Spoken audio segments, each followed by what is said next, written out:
Hello and welcome to Who's On Next, the only podcast that comes in 6 designer colors. Today I have with me a woman who's the creator and voice of the titular character of Chikn Nugget. It is Kyra Kupetsky. Hello! Thank you so much for having me on. Thank you for coming on. I'm going to be honest, this is weird, and I don't mean this in an arrogant or ignorant way. When I emailed you, I did not expect you to get back to me. Really? No! No. I love doing podcast stuff. It's so much fun. No, because I sometimes it's very weird because you would expect that YouTube people to be like more open. I rarely hear back from YouTube people, like anybody on YouTube. I very rarely hear back from YouTubers or like people who have a prominence like on YouTube. That's so weird. Yeah, you'd think it'd be like the people who probably get back to you the most. No, I have had probably the least amount of success with trying to get in contact with YouTubers comparative to everybody else. Animators, voice actors, musicians, like just in general. Unless I know the person, because a lot of the YouTube people I've interviewed are people I know or I have a connection to, so I can easily get them. A lot of the time, I like go to people and they like just never get back to me, like at all. Oh, that's so bizarre. Yeah. I wonder if they just have too many messages or miss it. Maybe, I don't know. It's because every time I've brought that up to other like animation people or content creators that I've worked with, they're just like, "That's so weird." Like, because everybody's like, yeah, you think a YouTube person would be, like, more open comparative to, like, a director or a voice actor or something like that? You think they'd be more open? Yeah. Yeah, no, it's very weird. It's, like, almost the complete opposite with the time that I've been doing this. Oh, well, I'm glad I wasn't one of those. No, and again, I didn't even mean it in like an ignorant or arrogant way. It was just kind of one of those things where I think it's also when I see a person with a very large subscriber count, I get a bit more like cautious, thinking like, they're probably not going to get back to me, but it's just like a just in case kind of thing. I'm so grateful for like everyone that enjoys my show, but man, I like forget that I have technically a bigger subscriber count. Like I just completely forget. Because wait, is it 4 million right now? I think it's around 4 million.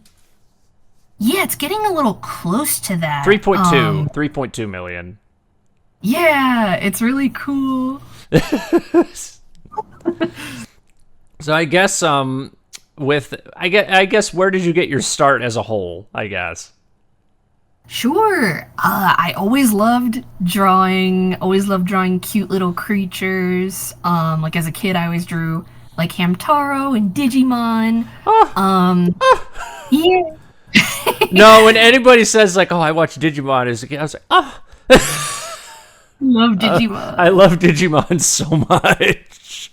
There's definitely a big Digimon influence in Chikn Nugget. I can tell with a couple characters, they're very rookie Digimon-ish, or yeah. I'd say French Fly is definitely one of the very Digimon-looking ones. Yeah, for sure. French Fly, Coffee, like definitely some Digimon. Digimon have like those big claws. Like I love that. But yeah, so always drew a lot of cute creatures and heard about this school in New York City. I grew up in New York. And there was this school called School of Visual Arts in Manhattan. So I did a pre-college program there and it was so much fun and I enrolled there for animation. That was like 2011 to 2015. And yeah, it was so much fun. I made so many great friends there. And then a year later, around like a year later or so, 2016, moved to California, to Burbank, to pursue animation. And I guess like what was your first like major gig you remember doing? I think like an exciting one was, it was actually even back in college, was we could like intern at different studios. So I'd interned at Augenblick in Brooklyn. I think it was in Brooklyn. And it was really cool because they were like animating the shows. So I got to work on I don't know if you remember the Cartoon Network show Mad, based off of Mad Oh my Magazine. God! Okay, I didn't. Yeah. I didn't watch it, but I've seen a lot of stuff of it over the years. Yeah, I'd animated. It was like kind of like a skit show. It's kind of like Robot Chicken, but for kids. I think I know it was made by one of the Robot Chicken guys. Oh, really? Yeah. I was like an in-between animator on that, so I was like helping animators at the studio. So that was like very exciting and like insightful start to animation. Do you remember what the bits were that you worked on for the show, like the segments? Yeah, I remember working on this one completely different style from the style that people are used to from me, but there was like this it was around the time when Man of Steel, the Superman movie, was coming out. So there was there was a short called like Man of Surreal where it was like Salvador Dali inspired kind of Superman stuff. I worked a bit on that one. And then like a bunch, I can't even remember their names, but yeah, a lot of in-between animation, so I was just kind of getting shots passed to me by other animators to like add more frames and stuff like that, but I wish I could remember a lot of the other ones. Oh, I found it. I was looking up the Man of Surreal thing because I was trying to see what it looked like. I can't even explain the style looking at it. I know. It's a very, I want to say it almost reminds me of like late 2000s YouTube animations. Kind of like do you remember like Super News or like Dan Meth or like those kind of guys from like College Humor, when College Humor used to do a lot more like animated sketches and stuff like that? I do remember that. Yeah, it kind of looks like that style. Like it reminds me of those old, like some of the old College Humor animations.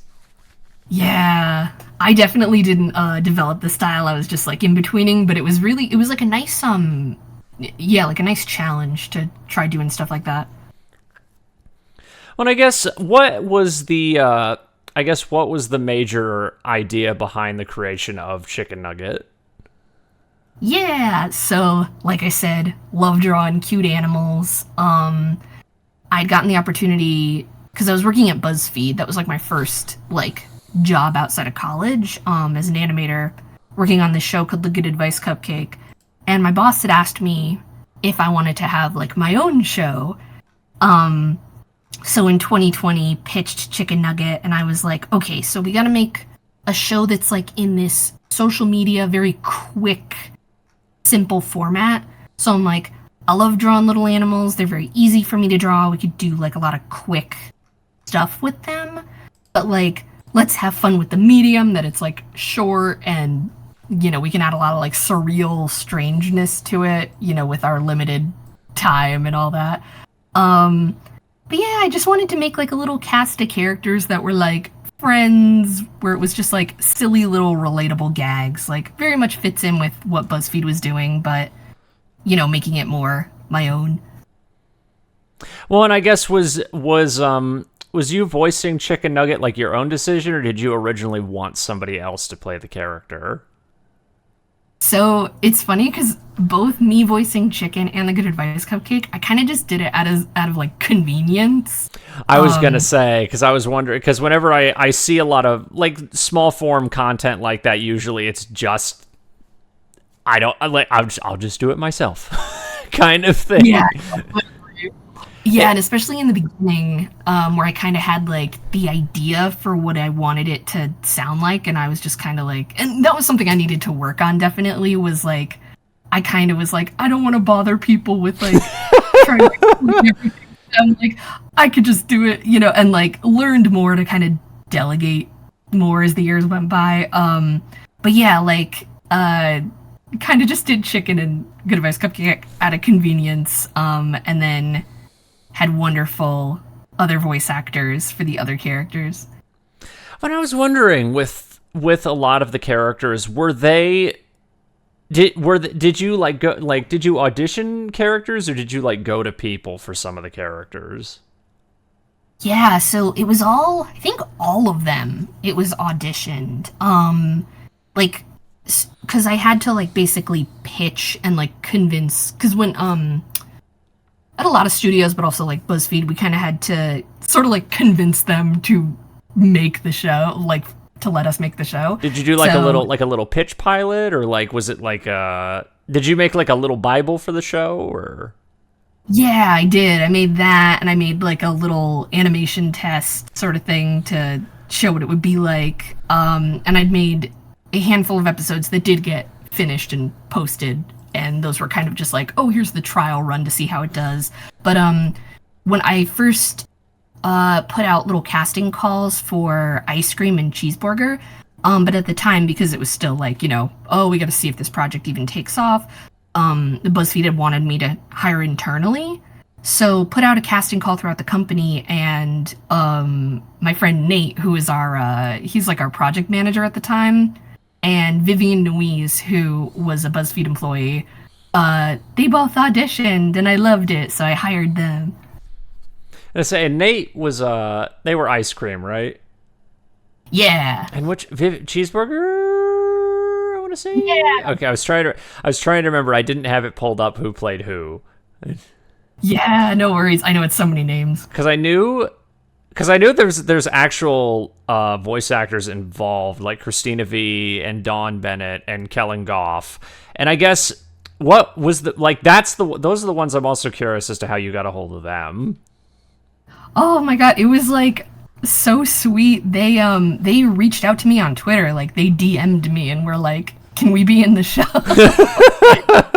All of them.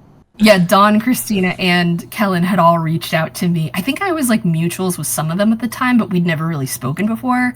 Yeah, but they all reached out and they were really sweet, and I was like, yeah. So I told BuzzFeed, like, oh my god, can we hire like people that don't just work at BuzzFeed? And yeah, and BuzzFeed was really excited about it, so got to hire them, and then Josh came on later as Onion Ring. That was a recommendation from Kellen. Well, I guess how much had some of the characters changed? Because I remember like a while back there was a video that talked about how like certain characters or ideas had changed over time throughout the process of basically of how long the show's been on. And I guess what was like was there ever any ideas or like original concepts for what you would conceive for certain characters that you would have, I guess, like, did you push more for certain characters or like certain ideas in the show compared to like other people? I guess, like, what's the major process for how the show is done? Yeah, to even go back on with the changes of characters, there were definitely a lot of changes that I even made jokes about later, where I was like, yeah, we established this one personality trait for this character, but then it ended up like the character got development where that personality trait doesn't really apply as much anymore, which is kind of funny. But in terms of making the show, it's like come up with a bunch of script ideas based off of like stuff, that like happened to us in real life maybe, or like just relatable things. So it'll be me and the team of like, it's like 3 other people and me, all animating the show. But I would usually write most of the episodes, but now people are helping me write more. So I'd write them and then record with the voice cast, and then everybody would each get an episode, and we'd all have to do an animatic, and they would just present it to me. I'd approve it, then they'd do animation, and then it was all good. It was like time to do sound and everything, and then we'd post it. But yeah, since we have to we don't set the schedule, like BuzzFeed sets the schedule. So we'd have to make there was one time we were posting like 3 episodes a week. I remember early on it was like, yeah, boom, boom, boom, boom, boom, like every week how many shorts would come out. Oh, it was so brutal. We had to like kind of do more stats to like analytics to be like, can we post on these days instead? Well, It's still very much a lot. was it But like South Parky in a way? Like how fast were you having to like go between shorts during production, I guess? Like were oh you my having to gosh, work on like 5 different shorts at a time, or I guess like how is it normally done? it does feel like South Park, but oh man, I feel like it's even harder for them because they have to do like these very long episodes. But yeah, like our episodes thankfully are like only a few seconds long. They're usually under a minute. But we'd have at least like 1 to 2 weeks to do them, which is very crazy, and that's why I kind of implemented that into like the lore of the show and stuff, where I'm like, we don't really have a lot of time to do backgrounds, like very detailed backgrounds or something. So like, let's make that like kind of this meta plot point. Um, but yeah, it's challenging, but like I always make sure that like, always checking in with the animators and like, if you need more time, let me know. If you need me to help you, let me know. But everyone's been doing amazing and like gets them done so fast. I'm always so amazed. I think it helps that the characters are very simplistic, but I think if I had it my way, I would give us all way more time to make these episodes. Well, I guess like would you want them to be longer, or like do you want them to stay in the more like 10 to like 40-second range? Honestly, both is fun. Like we've been able to do like slightly longer episodes for like the horizontal ones on YouTube. Um, but it'd be nice to do a mix. But it'd be cool to just spend more time, really animating, like really having fun with the animation. Whereas sometimes when you're on a very strict time crunch, you can't animate as like fluidly as you want to because you don't got the time. Right. Yeah. I get that. Actually brings me to something I've been wondering for a while. Was Chikn Nugget always supposed to be more story driven? Because in the last year, it's been getting a lot more into a pivot for like more story or like actual like character development and things like that. So I was wondering, was that always the intention? So I'd always wanted to implement like like a deeper storyline into it. But I'd had to kind of start light and convince BuzzFeed like, oh, we're doing like a simple show, and then it'll open up as time goes on. So we kind of had to like, really introduce people to the characters and gather an audience to kind of like, continue like let BuzzFeed, keep greenlighting us for more. So that's why lore kind of was like this gradual climb, but it was something that I definitely always wanted to do and had been planning like early on. And like things will all like come to a head, but I definitely will admit like it wasn't like I was like, I have every single minute detail written out on day one. Like there was a lot of stuff, that was like written over time, but like not in a way that was like hazard or anything. Well, was there the worry that that was going to alienate people? Like that, like if it took like a bit more of a serious tone, or like once the more godlike stuff started coming into the story, like were you worried that there might have been a bit of alienation to the audience? Oh, definitely. Like anytime we make like a big kind of story change, you're like, I don't know if people are gonna love this or hate this. It's kind of just the risk you run when you make stuff. But like, I don't know. I kind of thought it would be stuff might get a little stale, if we just keep doing the same kind of shorts all the time. So it was like fun and interesting to see the audience's reaction to it, and thankfully a lot of people really loved it. And like, obviously, people way more than welcome to critique the show and dislike that. It's like it's a very goofy show. We got to make it on a short time frame, but absolutely allowed to feel like frustrated or like kind of like yeah about the lore, because I totally get it. But no, I'm glad we did it because I think it's fun.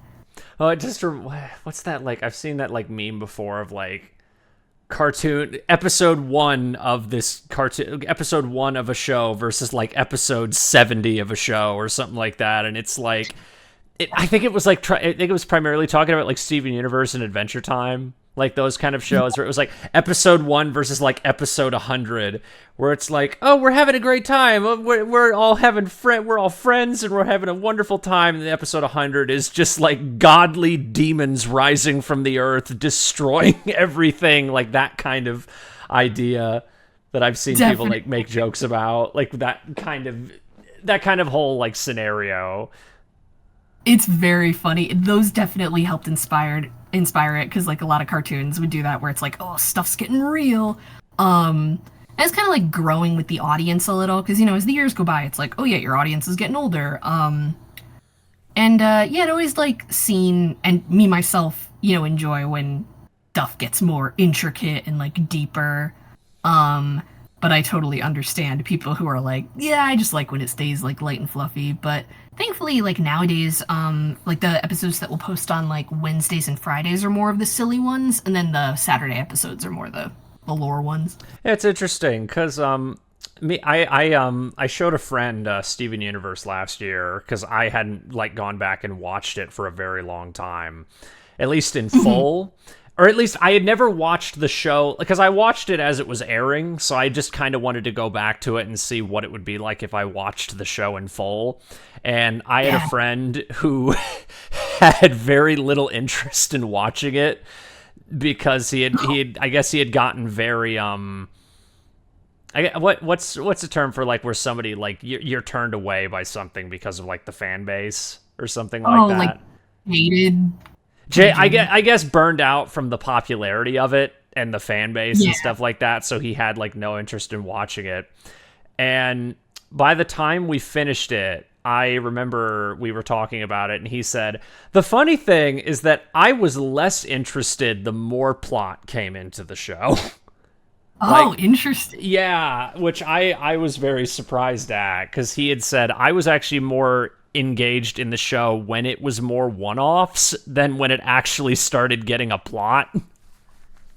No, I can absolutely see that. I mean, yeah, it's definitely different for everyone, because there's shows that I've watched where I'm like, I don't really care for this lore thing, or like, oh, when it got darker, I got kind of more bummed. But yeah, it's definitely, you know, hit or miss. I'm trying to think of a show, because normally I get into some stuff a lot more, because I think he had the same issue with Adventure Time, because I showed him that too, and I think he had said the same thing where I think he had said like, I just don't care about the Lich, I don't care about the darker turns, which is funny because he really liked Fiona and Cake. He really liked Fiona and Cake.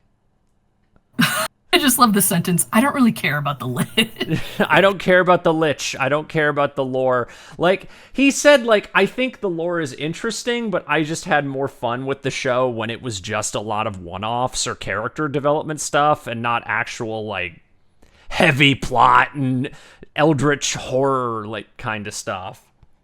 No, totally. Because, yeah, sometimes it like, requires a lot of attention sometimes. Like, it's like, oh, I missed an episode. And especially if it's like a 200 episode show, like Adventure Time or things like that. I mean, like how we were talking about Digimon before, when I was a kid and it would come on the air, if I missed like watching it live on TV for 1 week, next week goes on, I don't know what's normally I remember, wait, was it like, are you talking like first season Digimon or like Tamers? Because I think Tamers didn't do recaps, but I remember the first season like would do brief little like, last time blankety blank, and they would like just have a character explain very briefly what happened in the previous episode. Yeah, it might have been Tamers. I feel like it happened to me for season 4 of Digimon. Oh, that was okay. Frontiers. That was the one, the human Digimon hybrid one. Yeah, I'd miss like a week accidentally, and I'd be like, I don't know what's happening. Oh, because Tamers is just, oh my god. I went back to Tamers a couple years ago. That show is so depressing. It's crazy. I think like I'm misremembering, but I think someone who worked on Evangelion worked on it. I wouldn't be shocked. I would not be shocked. Because I personally, controversial take, I was not a very big fan of Evangelion when I watched it a few years ago. I watched it, I marathoned the entire show. Oh my god! while I was working on my senior year thesis That in would, school. oh, that would be so tiring, binging that show. I was so brain dead, and I was like, "Oh my god!" And like, it's kind of one of those things where it's like when you first watch it, you're like, "What?" But then as you continue to like read up on it and stuff, you're like, "Oh, okay, now I get it." Evangelion was a weird thing to me where I really wanted to like it, but I went into it not really knowing a lot about it except for a few things. And I remember me and this same friend, because we watch a lot of things together, we both at the end of it were just kind of like, what the fuck was any of that? Like, by the time it was over. I don't think I've ever met anyone who's watched Evangelion for the first time and is like, "Oh, I understand absolutely everything, 100%." I'm like, Well, no. It was so interesting because I guess it kind of goes back to what we were talking about. I was weirdly more into it when it was a Monster of the Week show. Like, I weirdly got more into it when it was like that. When they started making it more, I guess, artsy-fartsy and depressing, and like, I honestly got a lot less interested when they started doing that. I feel the same way. I mean, that kind of happened to me with like Gravity Falls had come out when I was in college, and I like loved it. And then there was like a big hiatus between the seasons because it takes a really long time. A big hiatus. I can think of like 3 big hiatuses with that show. Yeah. By the time like it finally came back and the lore was unfolding, I kind of just was like, and then sometimes when stuff gets like super crazy popular, you feel kind of overwhelmed. So I was like, maybe I'll revisit this later. But I'm glad I did because it's great. But I know that feeling of being like, oh, this is getting kind of heavy. Because it's weird, because sometimes I get more into a show when that happens. Sometimes. Yeah. Like Amphibia, I love Amphibia. I adore that show. Like, I remember near the end of season 2 when they have that big, like, stinger for the lead into season 3, I was like, okay, where is this going? Because I really, really want to know where this is going after that. Totally. Yeah, that's what I mean. Like, it's just like a case-by-case basis. It depends on the show.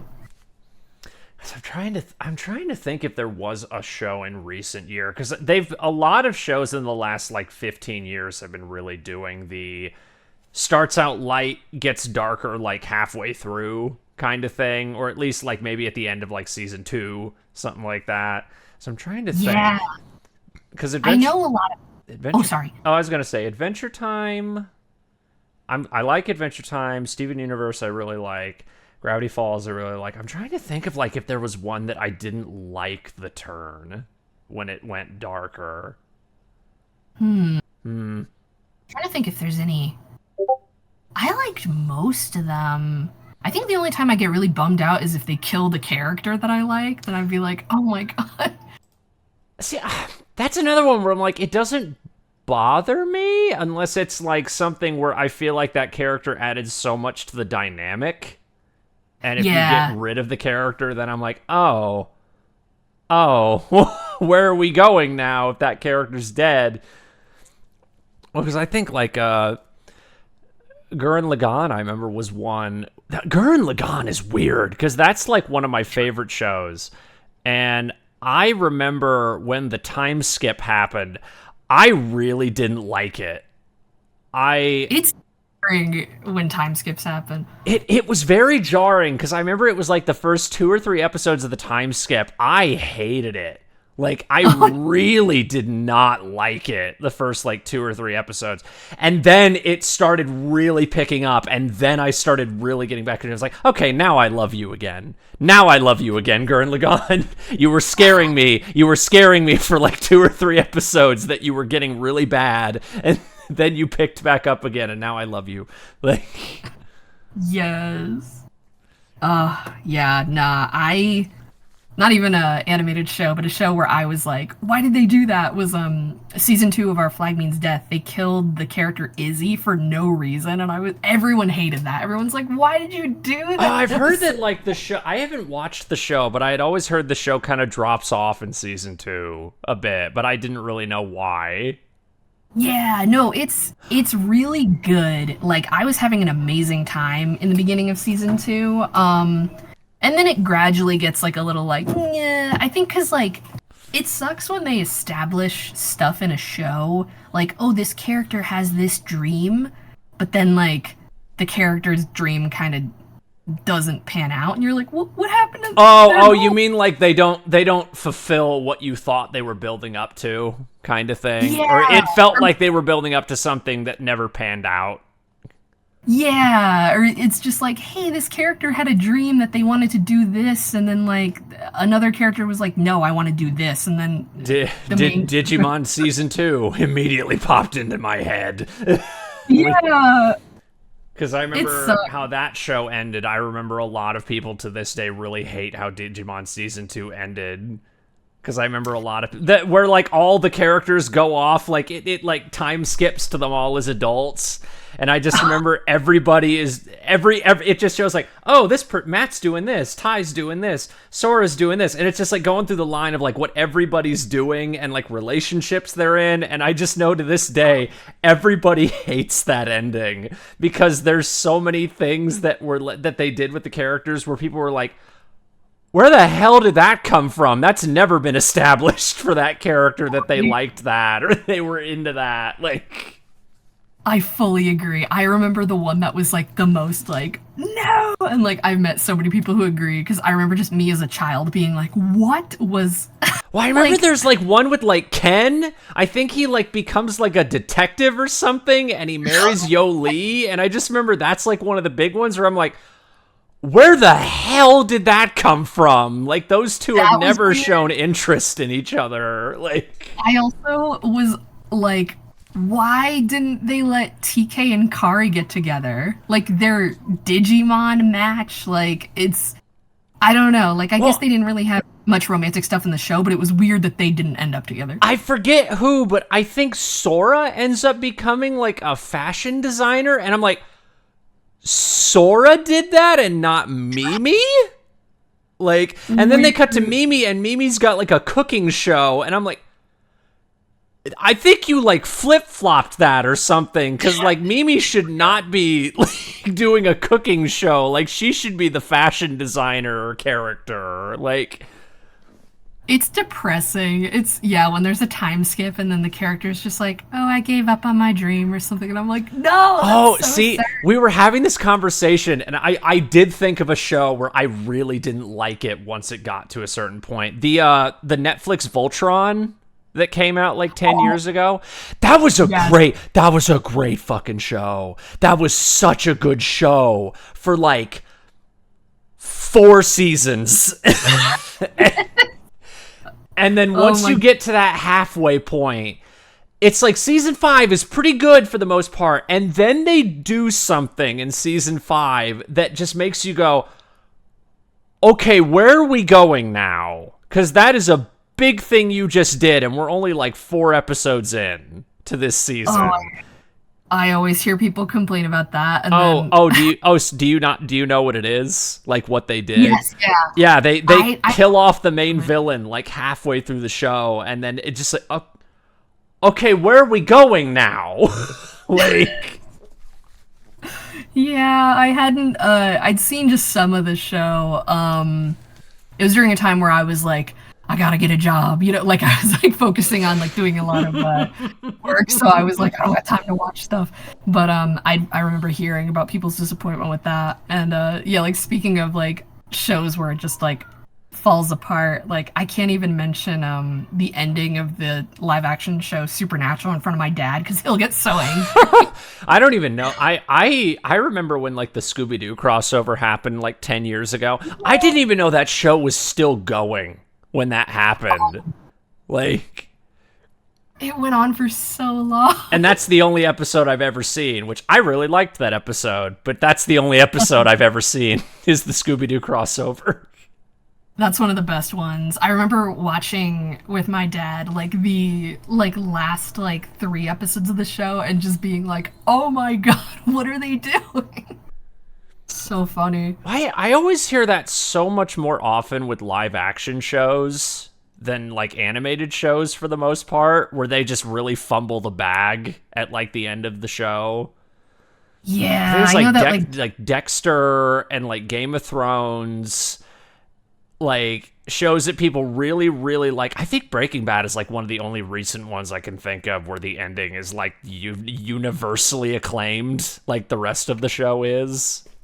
Yeah, I know that sometimes there's an issue, and this happens on like a lot of animated productions too, where like the first or second season, like they'll be amazing, and then other networks, like sometimes there will be a hiatus until they get like greenlit again, but the writers sometimes might get picked up by other shows. So some of the people that were like really holding the show together and making it amazing will have gone off to other studios, and then you kind of see like a decline in quality. Not always. Oh yeah, but I think of Danny Phantom. That's like the first one I think of where like the third season is just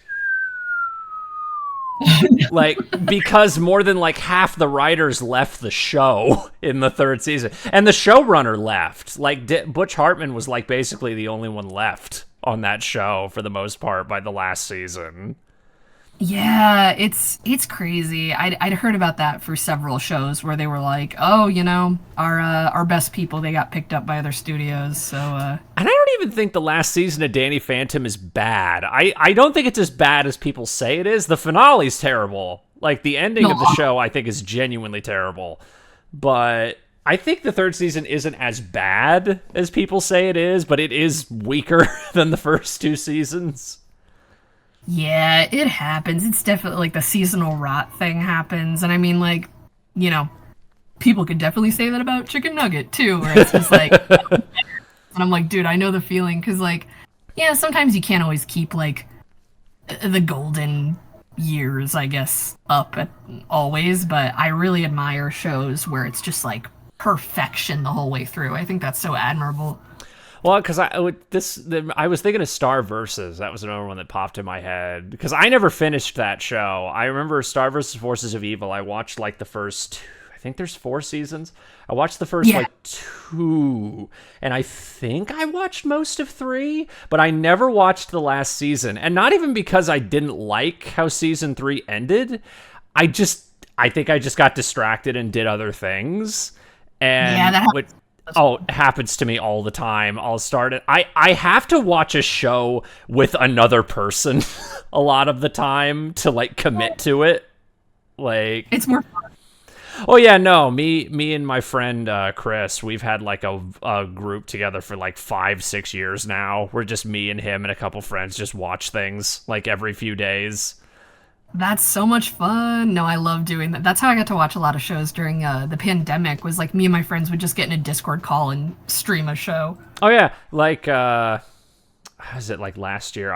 We write at the we rank every show we watch, and then at like the end of the year we like just go through our rankings to see like what shows ended up where on our lists compared to the other one. That's so much fun. Yeah, no, because it was last year. As it was, Barry was my favorite, the Bill Hader show, which that is such a good show. Oh my god! I've heard really good. X-Men '97. Let's see, Barry, X-Men '97, Steven Universe, Camp Lazlo, and Gravity Falls. Those were my top 5 from last year. Heck yeah. From all across like the decades. Oh no, it's a lot of it'll just be like, I haven't watched this show in a really long time. Let's watch this show. And that's what it was for Steven and Lazlo and Gravity Falls. Yeah. It's also nice to like revisit things like, I guess after like the zeitgeist has died down, because you can kind of look at it with a more clear perspective. Oh, Steven was probably like the most interesting one in that regard. Because I remember, because we watched Future too. We watched Steven Universe, and then we watched Steven Universe Future, like after, like just because I have seen so many people turn on Future over the years. It's very mixed. Like I still know a lot of people that really like it, but I have met people who fucking hate that show. Like, hate Future. Like, burning hatred. Like, hate that thing. And I remember talking to like a friend of mine, and they just talked about how much they hated it. And I hadn't watched it since it ended. So I was watching it, and I was going into it just like, okay, I guess I'm just going to see if I hate this thing now or not. Like, because I remember liking it the first time, and then I watched it again, and I was like, I don't know, I thought that was still pretty good. I don't know. Yeah. I thought Steven Universe's Future was still pretty good. It's hard, yeah, like, I mean, that's definitely happened with me or my friends, where I'm like, I actually really liked how this show went, and they're like, it was trash! No, I thought it was fun, but yeah, you know, I'll never judge if people are just, like, not into it. It's like the only time I judge is when people, like, get really pissed off at people for liking a show.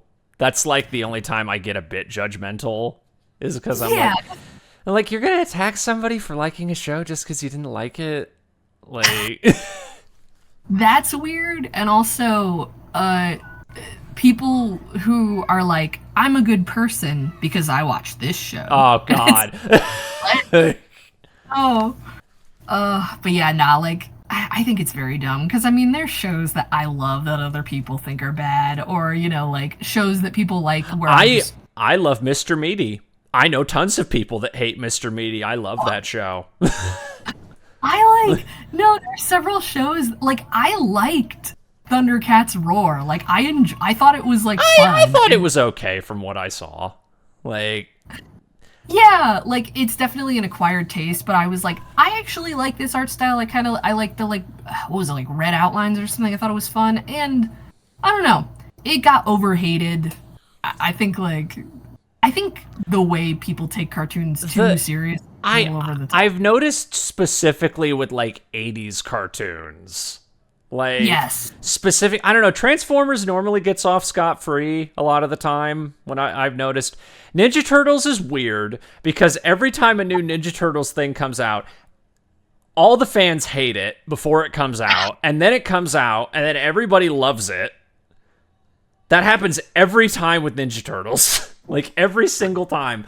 I have been there for 2012, when that show got shit bombed when that trailer came out. Which is so sad, because, like, it's really interesting with Ninja Turtles in particular, is, like, I remember people really loved that show, and then when Rise came out, I was like, oh that's gosh, it. the animation. It is a pattern every time. When 2003 came out, you can find forums from the period of 80s Ninja Turtle fan saying they don't like it, that it's darker. They don't like that it's like this. And now that's hailed as like the best one to some people because it is darker. And then when 2012 came out, there were people who were like, this doesn't look like the 2003 show and the CG looks terrible. And then it came out and then everybody loved it. And then Rise was coming out. And then for some reason, everybody hated Rise. And Which is crazy. And then it came out. And even now, it's still kind of weird because I know, like, I have seen so many diehard defenders for Rise, and I love Rise. Rise is, like, one of the most beautiful cartoons I think that's been made in the last, like, 10 years in terms of action cartoons.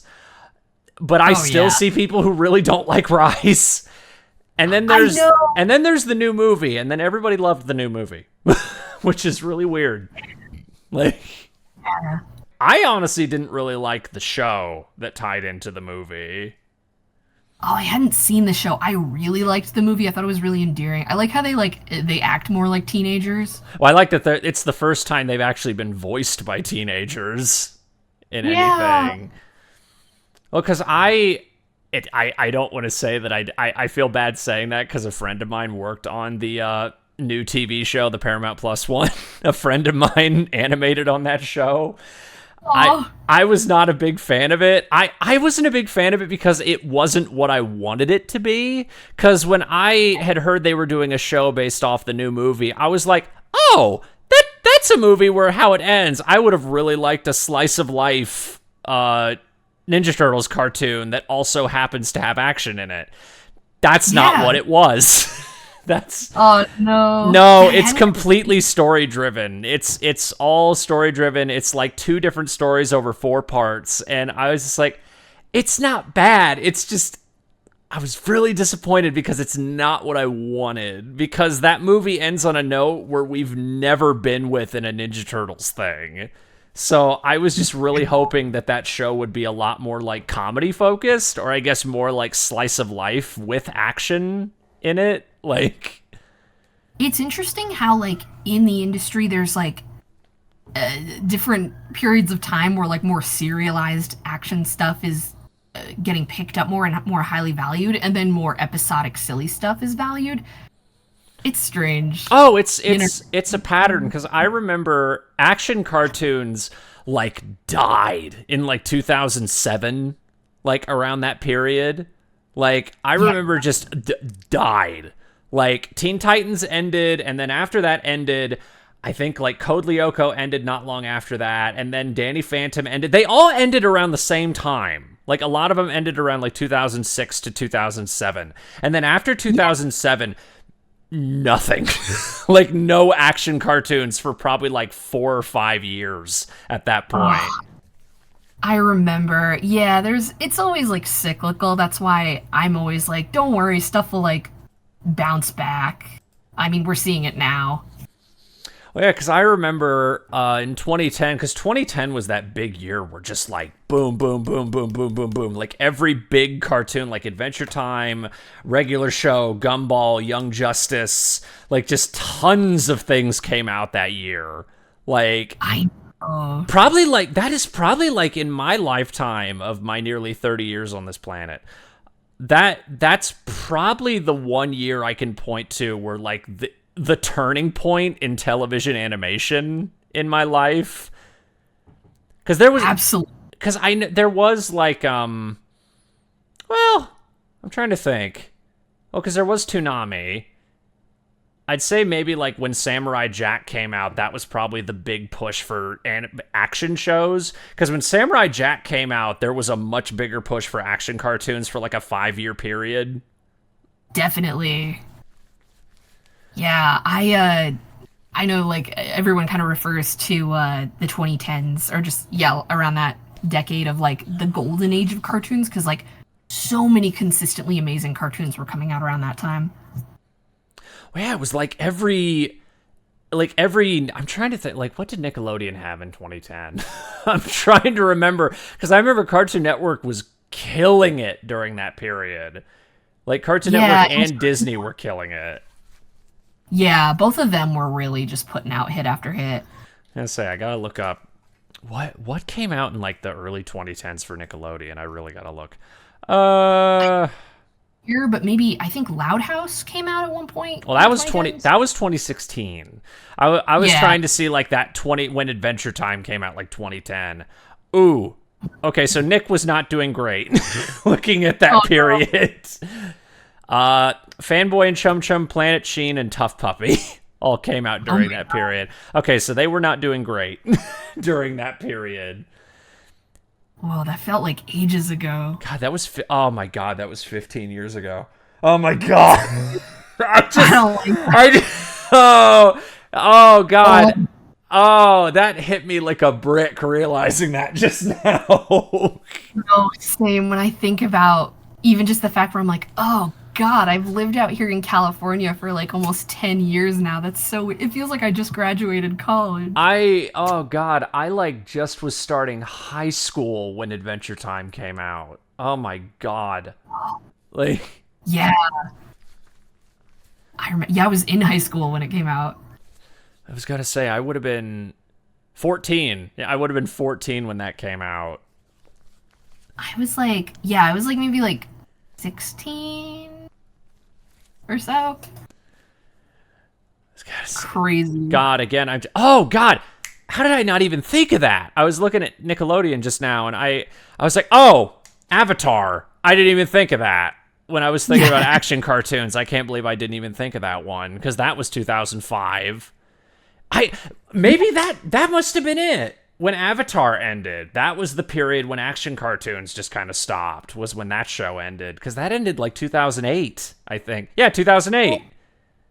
Nickelodeon also did have Korra. I remember that was like really huge when that came out. I think that was 2011? 2011? Yeah, like 2011, 2012. I remember when it came out in freshman year of college? 2012. 2012. Yeah. Yeah, and that ended Yeah. 2014. Yeah, Avatar ended 2008. So yeah, I would definitely say that was probably like the death of the action cartoon when that show ended. Oh, so sad. And then Why? I remember in the early 2010s they tried really hard to bring back the action cartoon because I remember Young Justice came out and Young Justice was amazing. That still is like one of the best action shows ever made. I remember I knew someone when I was in high school who worked on it, and they'd said, and other people were saying this at the time, that it was not getting. This could be completely wrong, but what I'd heard was it was not getting the intended target audience they wanted. Oh, I can tell you why. I can tell you. So Cartoon Network made this very great Cartoon Network, Warner Brothers, I don't know who, probably Warner Brothers, made a great decision in the early 2010s. They created this block called DC Nation, which was going to be a showcase for their new DC stuff and some older DC stuff. And it was Green Lantern, the animated series, Young Justice. They made a bunch of short films like Plastic Man and Wonder Woman, and they got all these unique directors to work on them. One of them was one of the guys who went on to do stuff for Love, Death, and Robots. Oh, cool. Yeah, the guy the guy who did Zima Blue directed a few Wonder Woman shorts for DC Nation. Ooh. And take a wild guess when they aired it.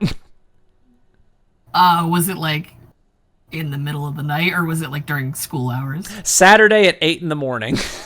Oh no. Shows specifically intended for teenagers and young adults. And they aired it at 8 in the morning on Saturdays when those exact people were asleep. Yeah. Oh my gosh. I remember when I was a kid and I used to wake up like at like 6 a.m. to watch like Hamtaro and He-Man. Oh my god.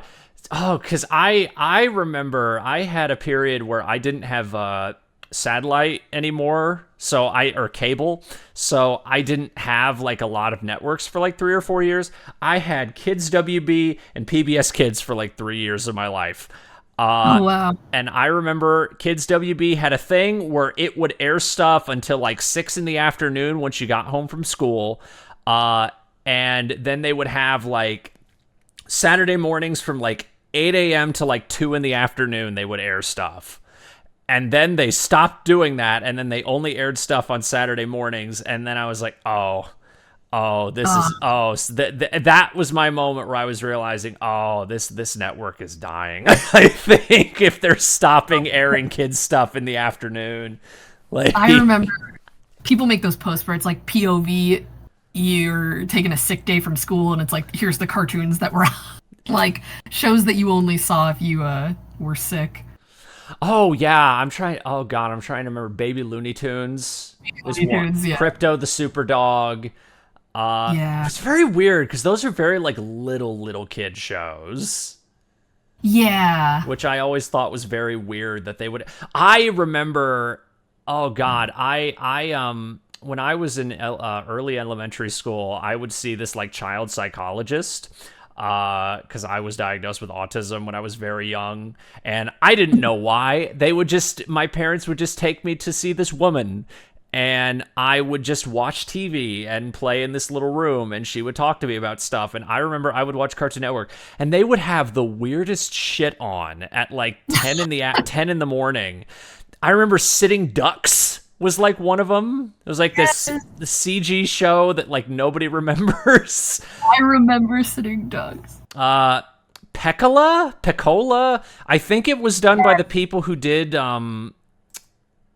Gregory Horror House. It's like that same style of like all the characters are like square, like they're all like very square shaped. Oh my gosh, I remember that era so well. Yeah, there were a lot of really interesting cartoons. Yeah, but they only aired them like during school. So like no kids would like ever see these unless they were like home from school or they was like or they were like 4 or 5 and they weren't going to school. Like yeah, I wonder if it was for kids because I know sometimes like I don't know if it's still like this, but like kids like morning kindergarten or afternoon kindergarten. So maybe the afternoon kindergarten kids could watch those shows? Maybe, Sure. I don't know, because I remember Crypto was also on sometime. I notice it's all the Canadian cartoons. Now that I'm thinking about it, is the other thing. So cruel to Canadians. It's all giving the them like well, plots. that weird period when like the writers' strike was going on in like the late 2000s, when Cartoon Network just acquired a bunch of Canadian programming, just like tons. And I think Total Drama Island also had to do with that, because that was a massive, massive hit, and they didn't even make it. They just like licensed it out, and then it became a huge hit. And then they were like, what other Canadian thing can we buy? And like put on in the afternoon. And I remember Skunk Fu. I remember Stoked. Like, I remember Skunk Fu was animated by cartoons. That was, yeah, I remember it was like I thought it was French for the longest time, and then I found out it was like a French-Irish co-production, and then I found out years later it was friggin' Cartoon Saloon, the people who did Secret of Kells. Yeah, I remember that, because that's how I first discovered them, was like, because I used to like read like different animators, like everybody had like Blogspot or Blogger blogs, and they would post like production art from their shows, and I loved looking at it. And I remember seeing that, and yeah, that's how I discovered Cartoon Saloon, and it's really funny that they're just now known for like all this like stunning multiple like Academy Award nominated like animated films. It's so funny. What else? I was like, 16 was like another one that I remember. Though we got that, from what I learned, because I have a few Canadian friends, we got that show literally like the last year it was on in Canada. Oh. Well, I remember the first episode we got was like a Halloween episode, and apparently it was like one of the very last episodes of the show. It was like the first episode we got. That's so disorienting. God, how long was that tangent? We went on. That was like a 30-minute tangent about cartoon. I could talk about this shit like all day. Is the thing. Oh, same. What's like? I was like, it's like if you get me talking about like, I don't know, I'm trying to like Star Wars or Godzilla stuff like that, I could talk about that for like 2 hours. Like just that specific thing. Yes, there's so much to talk about. I don't know. Do you have like that one specific thing? Not even like animation. Do you have like that one specific like hyperfixation or like a franchise or something like that? Definitely do. I've definitely like just went on long tangents to friends, like explaining things. Man, I can't think of any off the top of my head, but like sometimes, yeah, like. I think recently, even with Evangelion, I was like, not that even I'm like a massive fan of Evangelion. Like, I really like it. But, yeah, I was like, let me explain to you the lore. Doesn't need to be said. But, yeah, I'm definitely guilty of doing that. I remember like one time a friend of mine had literally just asked like, what's like one of your big hyperfixations? Like just a thing that they didn't know about me. It was like, what's something you really like that I wouldn't know? And I was like, I'm a really, really big Godzilla fan. And they were like, well, how much can you talk about Godzilla? And I proceeded to explain the entire filmography of the Godzilla franchise up to that point for a solid 45 minutes. Like friends who like listen to us just go on and on. It was like, oh, tell me about Godzilla. Okay, let me explain to you the plot and detail and introduction of every single kaiju in the Godzilla series for 45 minutes. Like, yes. And the ironic thing is I haven't even seen a lot of the Godzilla movies. I'm just a very, very big fan of it. Yeah. I've seen of the original, like I'd say like well, not counting the American Godzilla films. I have seen maybe 8 Godzilla movies. That's a lot, though. Well, I guess maybe not counting -1 and Shin Godzilla. I guess like pre 2010. Yeah. I'd say like 8, which you would say is a lot. There's like 25. There's like 25 of them, like prior to 2010. Uh, I always tell myself I should go back and watch like the ones I haven't seen, but I just never have the commitment to watch them. I know the feeling. I have so much stuff I'm like, I'll get to it. Oh, I have a bookshelf over here off to the side. There's over 200 books on this shelf. I have not Whoa. read probably more than half of them. Whoa. I thought you were going to say for a second, they're all Godzilla. No, there are four or five Godzilla books on that shelf. Oh, it's by section. I have my art books in the top left, miscellaneous hardback comics on the top right, comic strips and autobiographies, miscellaneous comics, DC comics, and Marvel comics. I have it all separated by category. Yeah. I'm definitely guilty of like buying an art book and being so hype about it, but then like reading it once, like Yep. reading through it once and forgetting about it. Yep. And I'm like, oh, but I want to get rid of it because it's so pretty. Yep, that's a lot of my books. I read it once, and again, a lot of it isn't even. A lot of it is just comics and art books and visual guides and stuff like that, and just other miscellaneous stuff. And Yeah. my comic strip books, like my Calvin and Hobbes. I have like every Calvin and Hobbes book. I have like 4 different Peanuts books, things like that. Oh. Bloom County. I've got Far Side. I've got like 10 autobiographies, which are probably some of the only actual books I have that are not, that have no pictures. Because I'm really big on comics, but I haven't read, there's still so many on that shelf I have not read. Like graphic novels in particular. There's so many on that shelf I haven't read. I have like 2 hardbacks of the IDW Ninja Turtles, and I still haven't read them.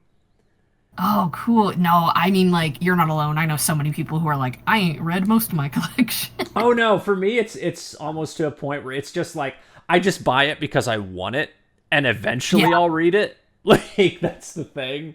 Because there are some books on that shelf that I've probably had for like 5 years and I still haven't read them. No, super relatable. I definitely, before I'd moved out here to California, I had like a shelf of books, and it's like, I'm not finished reading this, but like, I think my mom had gotten rid of them, and I'm like, I wasn't done reading them. Oh, because I'm like looking at my shelf right now, like trying to remember, like, what have I not read of like the things on there? I've had Johnny the Homicidal Maniac for ages, and I still haven't read that. Oh, yeah. Oh my gosh. Big throwback. God, those Jonan's like one of my favorites. I wish Jonan would I wish Jonan's one of those people where I wish he would make more stuff, like, because I would buy so much of it if he did. I think people would be really into it because, you know, he's such a staple of, like, I mean, like, we're seeing like a revival of like scene kid culture, and like his work is such a staple of that. Well, Johnny the Homicidal Maniac, I've read a bit of it, and I've seen like bits and pieces and like breakdowns of it. That is like one of the most artistically amazing looking comics I've ever seen. It is ridiculously fucked up, and I would not recommend it to most people, but it is one of the most amazing looking, like, monochromatic comics I've ever seen in my life. Like, It is amazing that Nickelodeon was like, do you want to make a kid's show? Oh, I have the Zim art book, and he talks about that in the art book. I think he's actually said, I'm more insulted that people say that they're amazed that they came to me than anything. Oh, I'm sorry. Oh no, he said he doesn't mean it in like a super like pissed off way. He means it more in the way of like, when people say that, it almost feels like I'm not creative, or like I'm not talented enough to make a kid's show. Is what I think is how he viewed it. Like. No, I think people are more saying it like they're amazed that Nickelodeon could look at something that's so like violent and crazy and be like, we gotta contact this guy to make it something meant for children. Oh, it's like it's like the Tick. Like that's another one where the Tick comic, or Sam and Max. That's another one where I adore Sam and Max. Oh, Sam and Max is like one of my favorite comics on the planet, and I can't buy any of them because they're ridiculously out of print. Oh. The worst. I have one Sam and Max comic, and I spent $40 on it, and it's not Oh even my a graphic novel. It is literally like a 30-page issue. Oh man. Yeah. Like, Sam and Max is disgustingly out of print. It makes me so sad. Because me and a friend spent like a couple nights reading through the one of the main Sam and Max like graphic novels. But we read through it. It's amazing. It is one of the most insane things I've ever read, and I think probably some of the hardest I've ever laughed reading a comic was reading Sam and Max.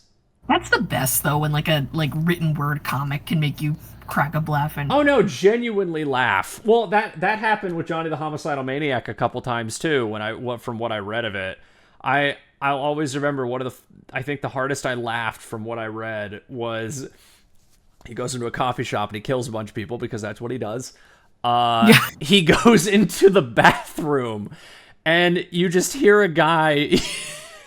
I'm laughing thinking about it. There's this guy in the stall saying, "Does anyone have any extra toilet paper?" And Johnny just yells, "You should have checked before you went," and he just chucks a pipe bomb in the bathroom.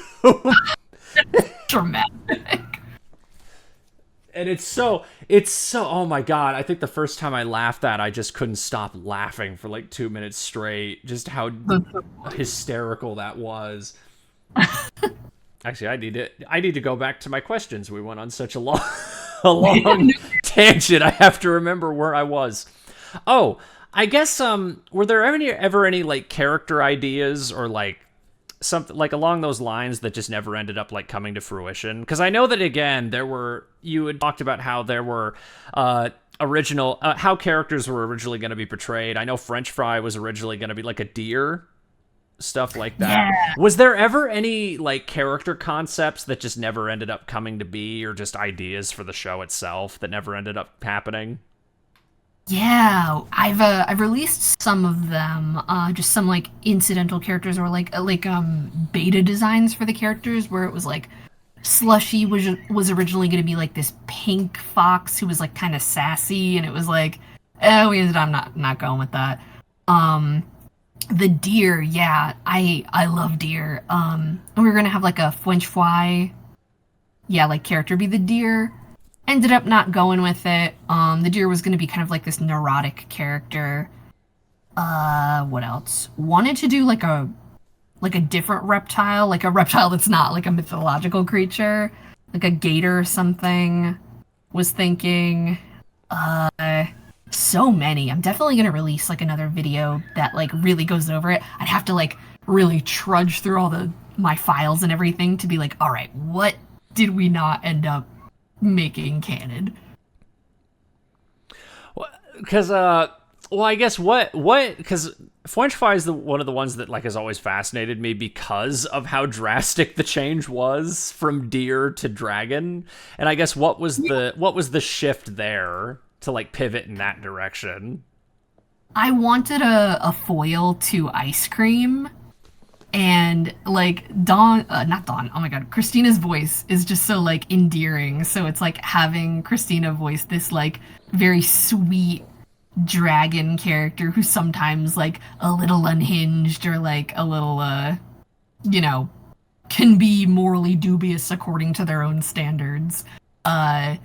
I thought it would be funny, so that's the reason that we went with like a kind of like a cute magical mascot looking character as opposed to a little deer. Well, I get with Kellen and Christina and people like that. Did the character come first, or did the voice come? Like, did they come first? So it was funny. Christina and Christina, Dawn, and Kellen all came to me, and when Christina and Dawn had came to me, I actually designed characters like for them. Okay. Like I was like, okay, I do have an idea of like character, like the archetypes that I want in this story, but like the designs and kind of like shaping the personalities more came from being like, okay. And then sometimes it would be like our first meeting and I'd be like, whatever voice you feel like doing when you see this character, go for it. Gave like a lot of creative control to everybody. And Kellen had reached out to me, and I think I was like, I'll get back to you. because I was trying to like space out the character's introduction so I didn't introduce too many at the same time. But yeah, with Kellen, I felt really bad because Kellen, I was like expecting to voice like a cute little animal, and I was like, "You're gonna be this like weird Tumblr sexy man." It's like bizarre character. I'm so sorry, but Well, I mean, you Kellen, turn him into a bear for a period. yeah, and then I told Kellen like I'll make you a cute animal, and that's like Kellen was originally gonna voice Onion Ring, but he'd worried that his voice might sound too similar to how he portrayed Bezel, so he recommended his friend Josh. So that's why Josh is Onion Ring. Well, and was there ever any like ideas or like for videos? Was there ever any ideas for videos that never really came to fruition? Oh my god, so many. There's like a massive list. I gotta make another episode going through them. There's some. I feel like a lot of the ones that were like scrapped, we have this whole category called like archived, which is like all the lost episodes. Was it like basically. we'll come back to this later, or just like nah? Was it? Some of them, yes. Like some of them, I'm like, oh, let me look at this. Other ones, it was like sometimes we'd be like, oh, we forgot to like do this script. It'd be like a certain holiday or something, or like a certain event that was a bit more topical. I guess it was more of the holiday ones where I was like, we already did an episode that's too similar to this, or like the gag wasn't quite hitting, like it just wasn't like interesting enough, or maybe a character was acting like a little too out of character, and we just archived it, but I could probably like revisit it. There are episodes that don't make sense. It's like, oh, this character already met this character before, so like, this doesn't make sense kind of thing. Was there ever any idea? Was it just kind of an idea? Was there ever one where you were really committed to it, but everyone else was like, no? Ooh, no one on the team has ever been like, absolutely not. Well, yeah, not like that, but I guess they were all just like, I don't think this would work as well, or like this wouldn't really like mesh. Like, we've definitely done like revisions and stuff, because like we'll go in and be like, let's try something more like this. Like I've unfortunately had to do that sometimes, where I'm like, this is great, but let's maybe like put this character in instead of this character, or like shift the joke a bit. But what was I trying to think of? There's definitely episodes where we were gonna do them, like we were gonna have like a certain voice actor like from outside the company be on, but they couldn't make it for whatever reason, so it's like archived until we can get them. would that be NDA, or could you say? Well, one of the I guess it wasn't like set in stone at all. Like it was just kind of like something that one of the other teams at BuzzFeed was like, oh, he'll be in office, so we could like try asking him. But like he was like there for another job, so I understand that he wouldn't like I fully understand him saying no, because it's kind of scary to just be approached to be like, will you read the script for us? And like him not know what it was. They didn't want to like TMZ him and just walk up to him and be like, hey, can you do this? Can you do this for us? Well, I think they did ask him, but he was just kind of like, I don't know. He's very famous, so he's kind of just like, I don't really want to. I don't know exactly what he said, but I'm sure he was just like probably not wanting to record for something that he didn't entirely know everything about and didn't have like his agent sign off on, if you know what I mean. Kevin Bacon. No, it was Al Pacino. But yeah, so fully understand. I would be nervous also if someone came up to me and was like, "Can you record this?" And like, we're not really going to tell you. Oh no, but want to put him on the spot, kind of thing. Yeah, exactly. But that would have been really funny. So yeah. But yeah, there is another one that's a little more NDA, because we still might be able to get them. Which will be if we do. I know that they were too busy at the time that I asked them, and then I just forgot about it. For voice actor or YouTube person? I guess they're technically YouTube people. Yeah, like people are more used to seeing them in live action. Okay. Well, I remember I had a friend who worked on a Hell of a Boss, and I remember he had told me about how, we got like this one big celebrity, but I can't tell you who it is. And I think the only hint they gave me was like, The Walking Dead. That's like all I can say. And I was like, okay, so it's Norman Reedus. I immediately Norman Reedus was the first thing that popped in my head, because I'm like, okay, who on The Walking Dead is one voiceover? Norman Reedus. That was like the first one. And I was right. I was right. I remember the episode aired, and I was like, and I heard the voice, and immediately was like, they got Norman Reedus. I was right. Like, it's hard when it's like someone who's very well known from a show, and you're just like, I know what it is. But yeah, NDAs are so killer. Like, it sucks when you want to talk to people about stuff, but you can't, and it's rough, man. At least with like Chikn Nugget, we kind of like, our production schedule is more quick, so we can kind of reveal stuff a bit sooner. But it does suck when it's NDA, and I'm like, I can't talk about it.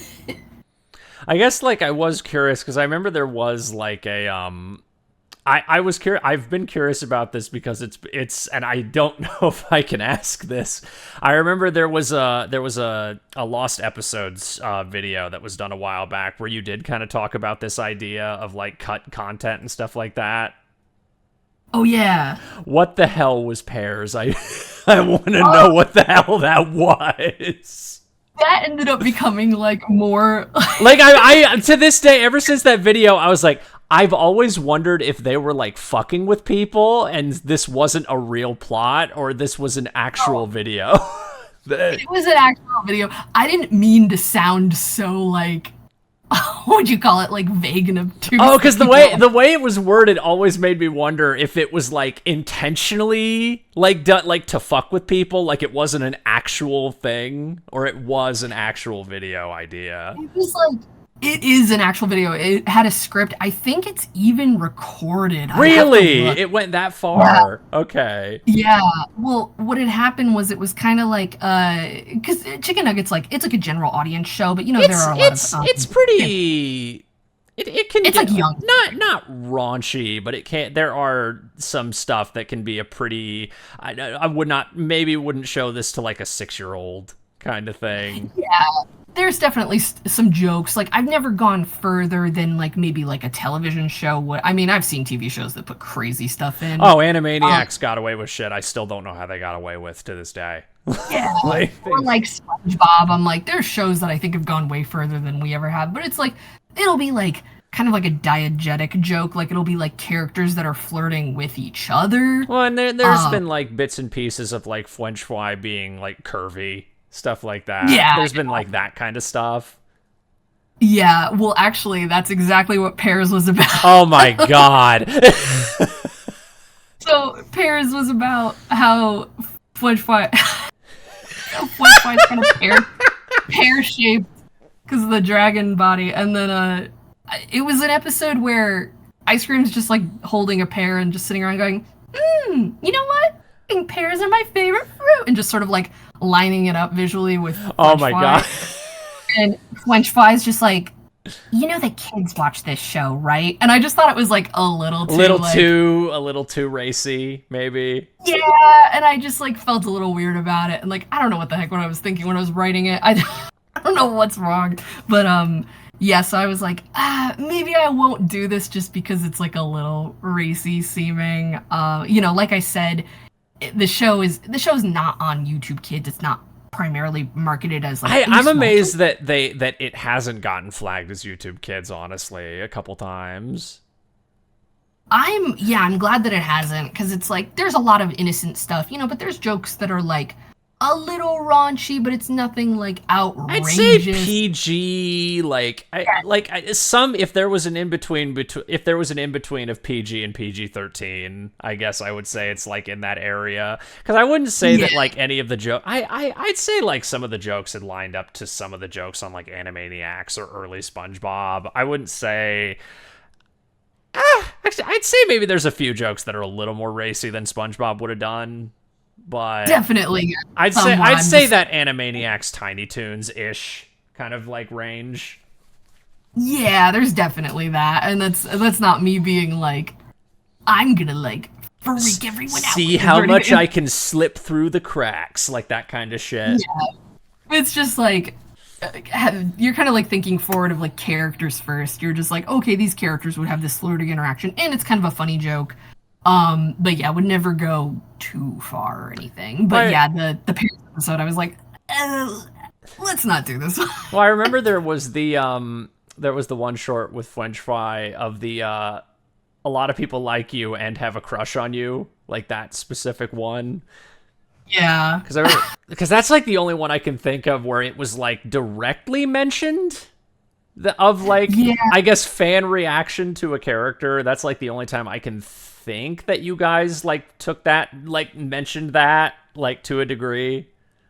Yeah, because I was like really like I was so happy that people really love Flinch Fly, but I was like so surprised at the amount of people who are like very attracted to Flinch Fly. Well, it's what I like as somebody at this is some I guess you could say this is a hyperfixation. I am very fascinated by like fetish culture, not partaking myself, but like digging into like the origins of shit and like what like oh like what was the earliest instance of like furry culture and stuff like that and Yeah. animation like you dig through animated stuff in like the 90s and the early 2000s. There is a lot of very like did they know what they were doing when they did this or when they designed this character or things of that nature. I have definitely gotten some insight on some of that because I talked to friends who have worked on productions with people who have worked on those older shows, and they've said that sometimes, yes, they knew what they were doing, and a lot of the time, no. Oh, what, like inflation stuff, like that kind of stuff? Yeah. Really? Yeah, okay, so they did. Okay. Some of Because them, I have dug into stuff like that before, and I remember there's been a couple Disney animators who've like talked about that stuff, who've said like, yeah, sometimes it would be a case where they would be like, can I sneak this in? Or sometimes it would literally be the animator did actually have that as a kink kind of thing, and they would sneak it into the show, which I find crazy that they had the balls to put. And I'm not even saying that in like a negative way. I'm saying that I'm just impressed that they had the balls to actually put that in something like that. it's crazy because yeah, like you got to remember how many eyes this goes through. There's definitely things I've seen in cartoons where I would never put that in a cartoon. I'm like, that's way too far. This is way too perverse. Like, like something that very clearly is like, this is definitely like a fetish kind of thing. like very over the top stuff where I'm just like, I don't know if we should be putting this in the show. But then like, I think with a lot of stuff like, oh, like certain cartoon gags, I think it's just sort of like, oh, we want to make like a silly Looney Tunes gag or whatever, and they're not really thinking about it. Because you look at like old Tom and Jerry, there's inflation back then. Like stuff like that. And I don't think that they were thinking of that in the 40s. Like Yeah. It's like I said, like with other things, it's like case by case where it's like some people fully know what they're doing. And like, I think the misconception, and I mean, obviously there's probably some weird people out there, but like, a lot of the time, animators are doing this for like themselves, like, oh yeah, they're not doing it to like scar a generation or anything. But like I said, maybe there's some freaks out there. But like, for the most part, it's just like, you're animating on this cartoon all day.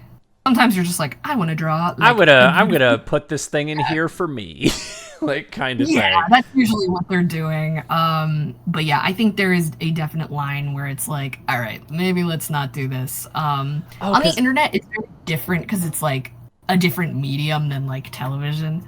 Well, the internet is like free reign. That's the other thing. Like, if you wanted to, you could put things in your show that could be that would never happen on a television show. Like, exactly. Because on the internet, you can do whatever you want with your animated project, really.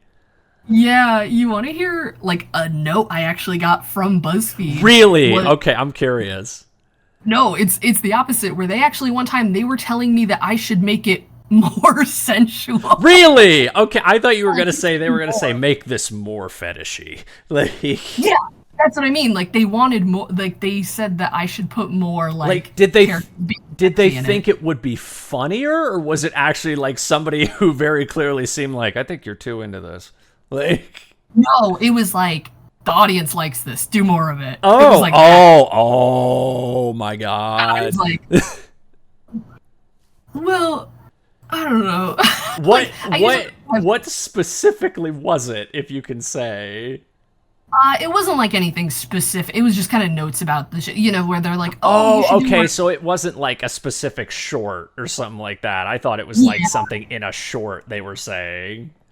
No, it was more just like the general cartoon where they were just like analyzing, like when they would do analytics and stuff about like, because BuzzFeed's very hands off with Chikn Nuggit. They kind of just let us do whatever. But with like BuzzFeed's like trying to shift to more like long form content, so I've been doing more long videos and all that. But they were, they'll do analytics sometimes on different shows, and like it's just suggestions. They're not like forcing me to do it, but they'd be like, oh, episodes that feature these characters like do well or whatever, and I'm like, oh, that's cool. And it's just all based off of like audience metrics. It's not like weirdness. But yeah, they were like, you should make more like sexy episodes. Like, what?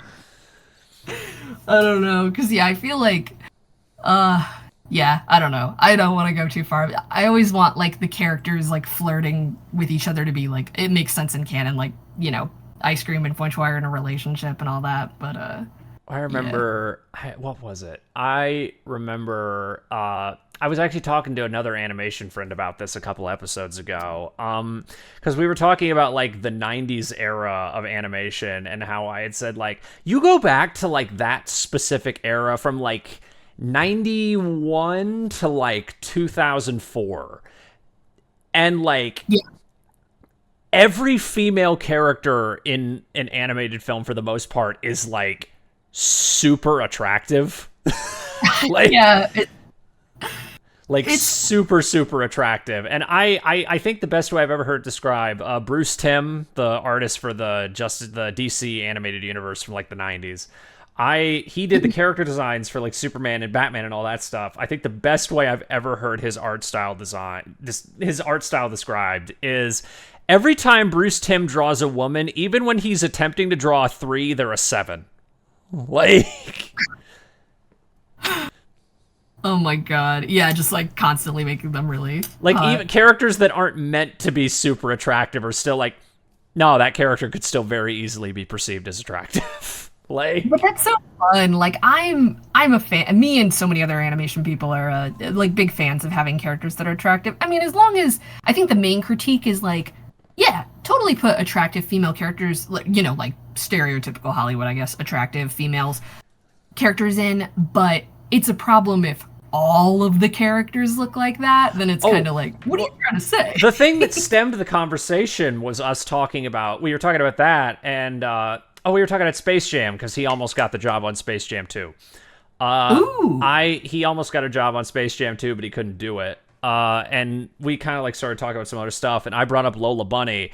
My issue is when it's an attractive character and they have no character. Like, the character is that they are hot. Like, because that's always been my issue with Lola Bunny, or at least the early Lola. I love current Lola Bunny for the most part. Yes. Looney Tunes show Lola Bunny, I adore her. I love her. She's a queen. I love her. She's great. 90s Lola Bunny, I'm like, what's her character? Is the thing. That's her character. She's hot. That's her character. And that's when I have an issue with it. Because I'm like...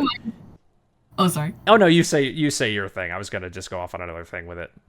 I was just going to say, it kind of reminds me of, like, obviously not true of everyone, of course, but, like, when there's certain people where it's, like, they're so attractive that they, like, never developed, like, a sense of humor or something. She just doesn't have a personality. She's like, I don't need a personality. Well, that's the thing. She has no jokes in the entire movie. The one joke she has is "Don't call me doll." That's like her only joke in Space Jam. She goes, "Nice butt" to that one guy. Oh God, I forgot about that.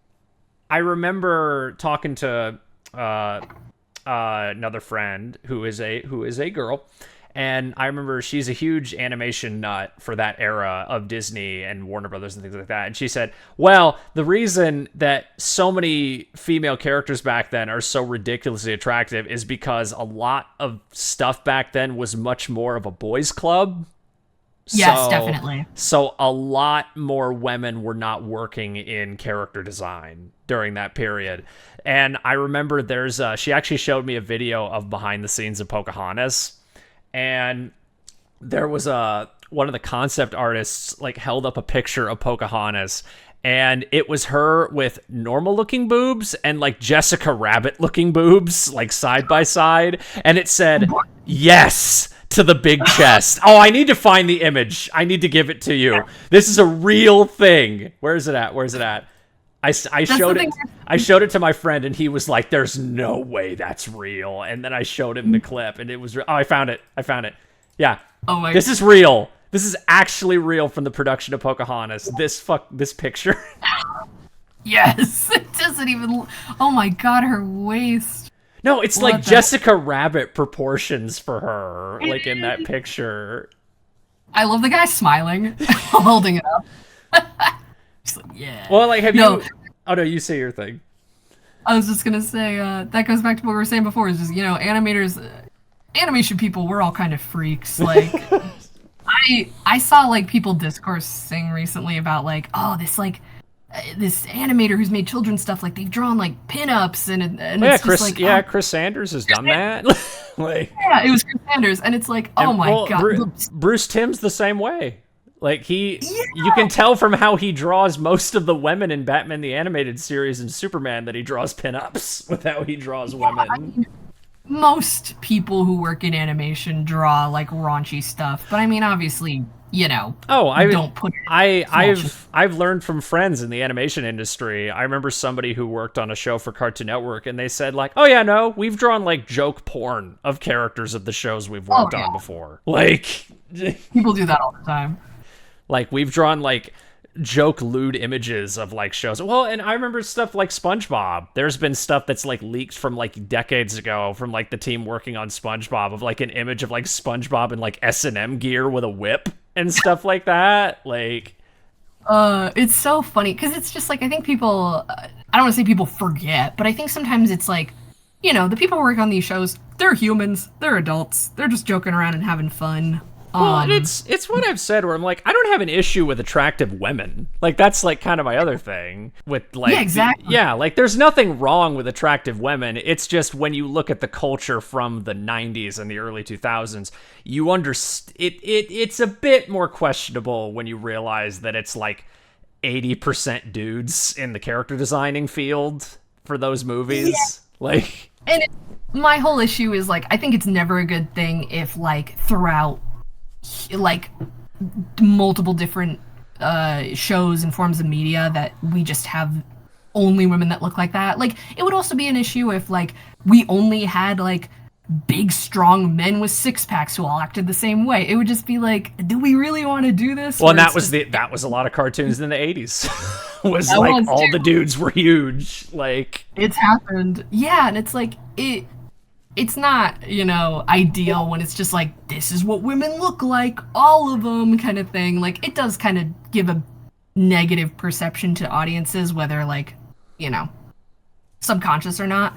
But, yeah, I have no issue with, I mean, I draw attractive female characters all the time, but, like, yeah, it's only an issue when it's, it's like, this is the only way that you can ever be a woman. Oh, well, like, I think one of the things I brought up to my friend was Aladdin. Every woman in Aladdin is, like, ridiculously attractive.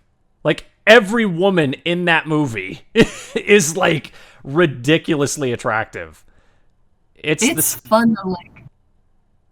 Oh, sorry. No, you say your thing. I was done with my point on that.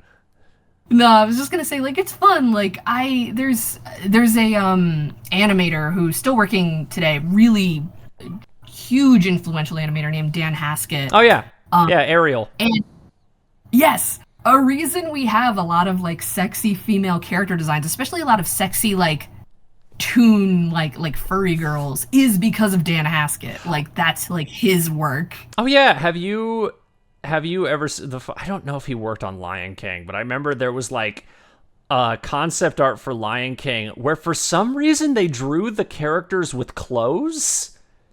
What? Have you? You've never seen this? Okay. I remember I was watching a video from a guy I follow, and he was talking about furry culture because he talked about an old 80s movie called The Animal Olympics. And, I remember that. Yeah. And he talked about furry culture and animation for like a good 10 minutes in the video. And he brought up how there was like early concept art of like Nala and a few of the Lion King characters, and they were like wearing clothes, which I don't know if it was like a test to like see how the body was shaped or something. I need to find it. Where is it at? I need to find it. Were they like anthropomorphic, or were they like how they look? It was like normal looking Nala. Oh my god. I cannot find it for the life of me. I can't find it.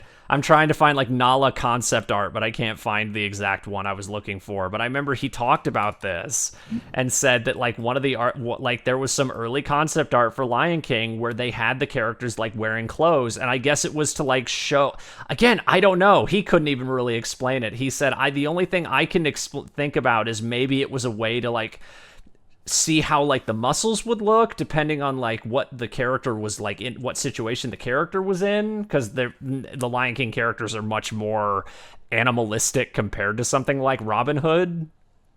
That's so bizarre though, that to put, because I would think it would be like more informative to have them like not wearing clothes, because you're drawing animals. It's like they're not gonna have clothes in the movie. I can understand like maybe being like, oh, think of the mane like a fur stole or something, but yeah.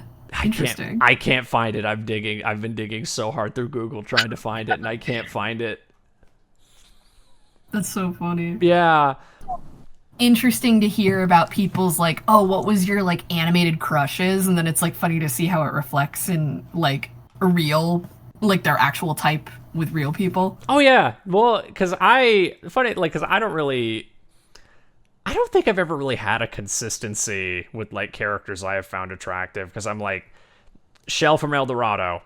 Everybody finds Shell from El Dorado attractive. Like, absolutely. Yeah. It's like Shell from El Dorado. I'm trying to think of like a weirder one.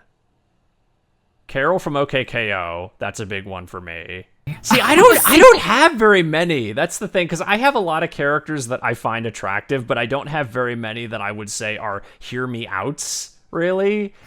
Yeah, there's ones where I'm like, because like when me and my friends will play Hear Me Out, I'm like, I have to like, you know, I'm not interested in men, but like I'll choose male characters because I'm like, all these female characters, they're all like 10 out of 10. They're all hot.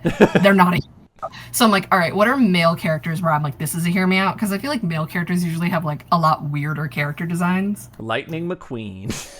Lightning McQueen. No, I'll say like Man Ray from SpongeBob. Well, okay, no, he's muscular, so I can understand that. Like, there's a thing to that. Well, because it's like, I have seen Hear Me Outs for a couple of Chikn Nugget characters before with people. Hell yeah. I think that's so fun. I've seen a few. Because like, I look at something like Fwench Fly, I can understand it. Yeah, like I can it looks understand. like They're pear-shaped. They're sassy. They're pear-shaped. I can understand it. Like, when you draw like rounded shapes on characters, you know, people are gonna get attracted to them. Like some of the characters I've seen people get attracted to, I'm like, interesting. I'm trying to think. I've had friends. I have a friend. She calls it stinky rat men, is what she calls them. Yes. Like Ratigan or Pete from Disney, like those kind of characters. Yes. Or oh my gosh. I don't know who's the dude from Gorillaz, the green skin guy. I forgot his name. Oh. Dang it. Oh my god. Dang it. I could see his face and everything. I can't remember his name. I'm forgetting a note. Oh, Murdoch? Murdoch. Yeah, no, that stinky rat man. Like just dudes who look like they don't bathe. Like that's what she calls them. Like, yes.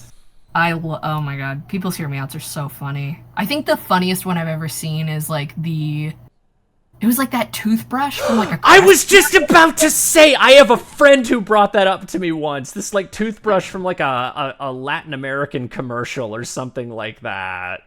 that is a true hear me out. Stuff like that makes me laugh so hard. Well, that's the thing, because I'm looking at like I'm looking at like the characters I would consider like I call it my simplest like characters that I find attractive.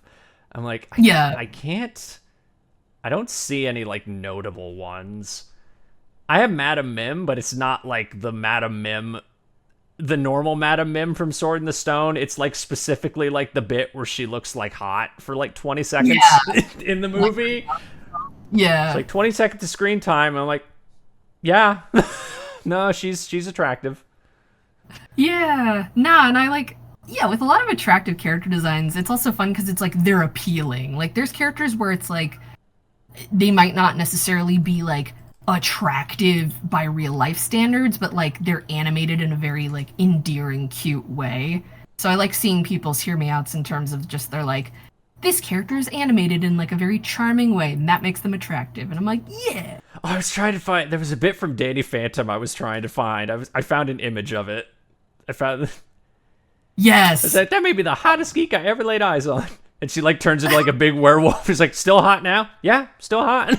Like that's what I think of when I think of that bit. Well, I remember when the what was it, with the French Fry True Form video. I remember when that video came out, I was seeing comments of people saying shit like that, and I literally like made that. I used that as a template for the fucking video.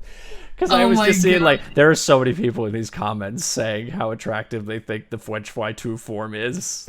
Like, there are so many. Big dragon. It's so funny. I have a close friend who's just like loves dragon characters. But yeah, no, it's very funny, and I'm like always incredibly flattered that people enjoy my characters, and like I've always told people, because some people have asked like, oh, are you bothered by this? And I'm like, no, not at all. Anytime I've had several people who've said that to me, where they were just like, no, why would I be bothered by that? Like. Do I want to see fetish art of my character? No. But am I happy people are making fetish art of my character? Yes. Like people can do whatever they want, obviously like behave yourself, like don't my whole rule is like, obviously don't post it in places with a lot of children. That's what it was when I've talked to a couple people before. They've just been like, yeah, as long as you're not like being creepy or weird about it, I don't care what you draw with my characters. Like, same. Yeah, I don't care. You could ship whatever you want. Like, I do whatever you want. Like, yeah, just maintain normal etiquette. But otherwise, it's like, I don't know. These characters, they're not real. Do it. I think it was in the recent Q&A I did, and people were asking like if they could ship whatever characters they wanted, canon or not. I was like, oh yeah, go for it. I'm like, the only character where I'm ever gonna be like, is like, because he's a child. He's like 9 years old, and I'm like, don't do that. Like, why would you want to? But like all the other characters, they're all adults. You can ship them. That's my thing. I'm always like, especially when it's a show where I'm like, there are adult characters. Why would you want to ship that character of like all of the other characters? Like, don't like it. I don't like it. I don't like it. Man, this podcast took a turn. I know. I was gonna say I'd have to head out soon, but I was gonna say, like, what advice would you want to give to people who are interested in getting into your field? Yeah, of course. Ooh. So something that I always tell people is like, don't worry about being like, I have to make my magnum opus now. I have to make like this big, crazy, long form epic. Like, you can start small, like getting onto YouTube and even just doing like shorts where you do like little simple animatics or simple animations to like audio you think is funny, like funny TikToks or like lines from movies that can like kind of help you accumulate like a viewer base more. It's like, oh, you're making like fun content, and then as you continue to make, it's kind of one of those things where it's like, if you build it, they will come. So if you make like appealing fun stuff, then people can be like, oh, I actually really like these characters or the designs or like your animation. And then slowly you could be like, hey, I think I'm gonna do like a little Kickstarter with these characters, or I'm gonna like try something out of my own.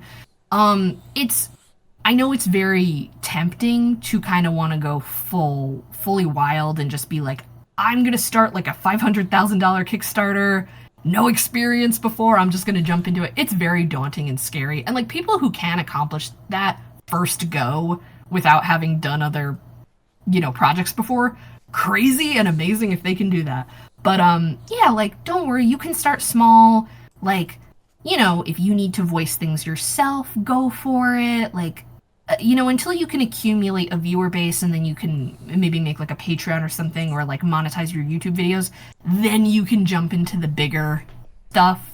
But yeah, just pace yourself and take your time.